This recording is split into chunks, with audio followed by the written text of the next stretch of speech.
It's never too early to start studying for the LSAT.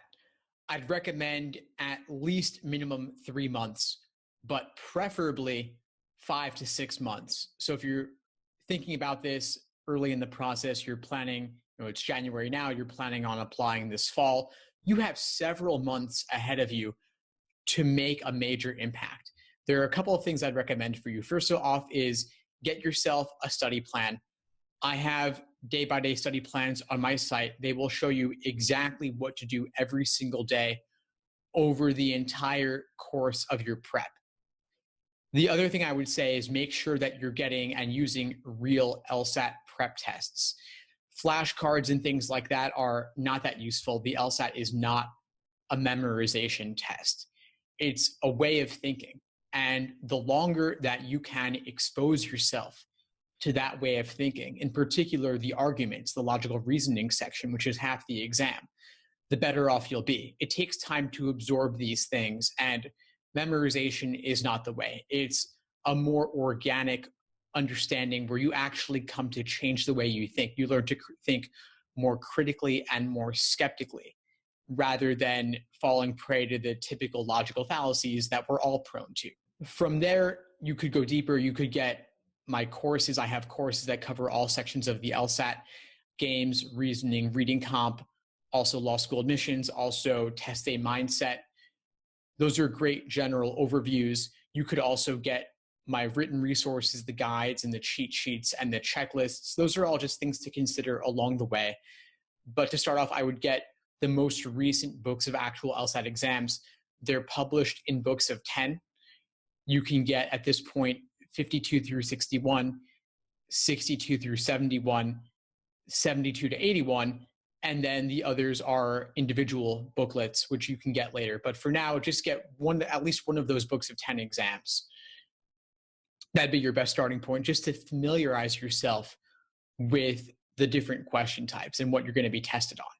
I would not recommend taking a diagnostic test before going in, because it's only going to tell you what you already know, which is that you don't know the LSAT yet, and that's fine. There's nothing wrong with that. The LSAT is like learning a foreign language, and the results of a diagnostic test without any prep are typically pretty discouraging. So I would steer clear of that. Whether you do an in-person class or an online class or self-study with the books, that's really up to you. In-person classes have been dropping in popularity a lot in recent years because typically they are extremely expensive and you have a large class size. You typically have at least 30 people, sometimes even 50 to 70 people in one class with a single instructor. And you're not going to get personalized attention. If, on the other hand, you're able to take a class for free, then that's great. But again, you want the quality to be good, because although you might not be spending money, you're spending time. And your time is valuable. If a class is not serving you, then not only are you wasting time you could have been spending having fun, but you're also not going to want to spend that many more hours on top of that to do studying the right way. You only want to devote so many hours to the LSAT per week, which is reasonable. It's taxing, it's mentally taxing, especially if you're going somewhere after class or after work. It's a major time investment. Most people aren't fortunate enough to be able to study full-time doing nothing but LSAT prep. And I'd imagine that's not your position. So if this free class gets bad reviews, maybe visit it once, see how it strikes you. But otherwise, I would steer clear, and I would use the free resources and the LSAT exams, start there. And then if you are looking for more, which most people typically are, then you could look at online stuff. I've got a ton of free videos on my YouTube channel. But then if you want something more structured, I do have an online course. There are other good online courses out there as well. And they're typically much lower in cost than a quality in-person prep class. You could typically get an online course for under $1,000, and any in-person class is going to approach $1,300 or even $1,500, which is a lot. And you probably don't need it. The benefits of the online class, of course, are that you watch at your own pace, you can redo things, and it's a great thing to consider and try out before you plunk down even more. Start with the books on your own.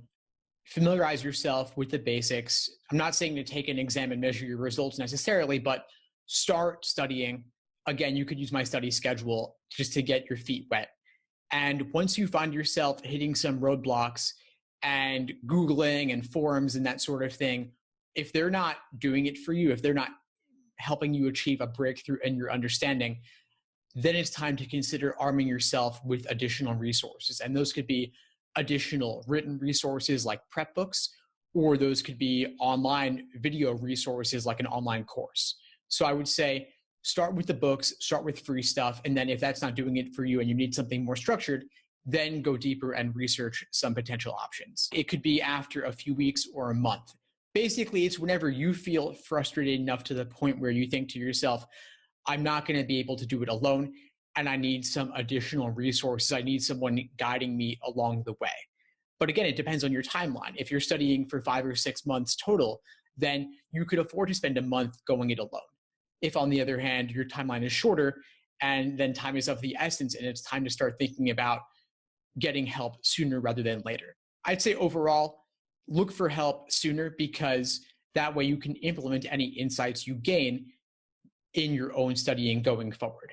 There's nothing more frustrating than just spinning your wheels and not making progress. Don't give yourself an artificial deadline in the future. If you feel like you need help, then seek it out.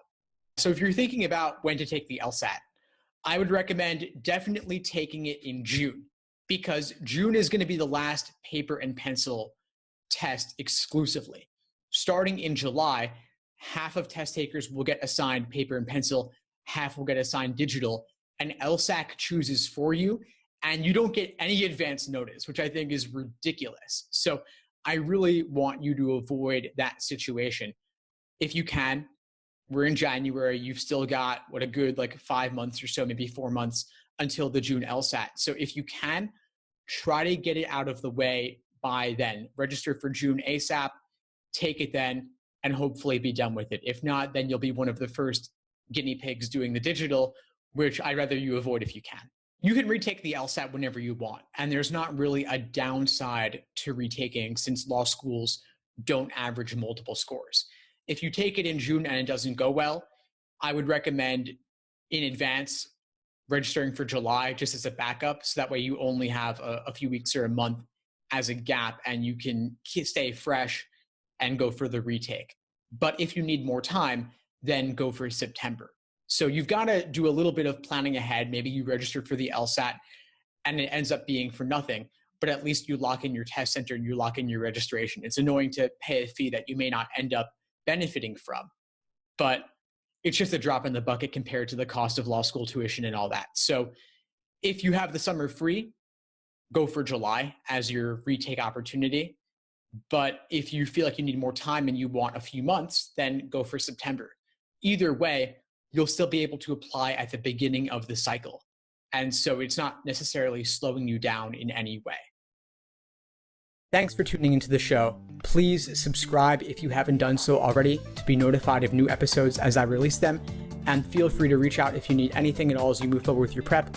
I'm happy to help however I can. In the meantime, I'll wish you all the best and take care.